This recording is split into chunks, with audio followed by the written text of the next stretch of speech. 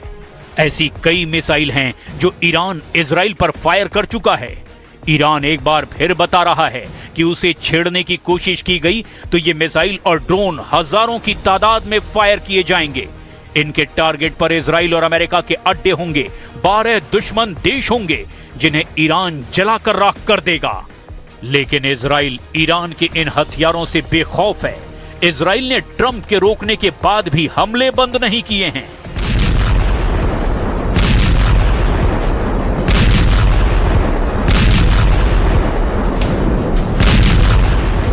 Israel ने Lebanon और Gaza में अब तक जो बमबारी की है, उसके जरिए नेतन्याहू ने यह भी दिखाने की कोशिश की है कि उनके बम कितने ज्यादा खतरनाक हैं। इजराइल जब अमेरिका से मिले बंकर बस्टर बम मारता है तो क्या होता है? ये बम कितनी बड़ी तबाही मचाते हैं। गाजा से लेकर बेरूत और सीरिया में भी ऐसे धमाकों ने बताया कि इजराइल को मिले बंकर बस्टर बम कितने ताकतवर हैं। लेकिन ऐसी बमबारी करने से पहले नेतन्याहू को ट्रंप का हाल देखना चाहिए। ईरानी संसद के स्पीकर का यह बयान नेतन्याहू को गौर से सुनना चाहिए।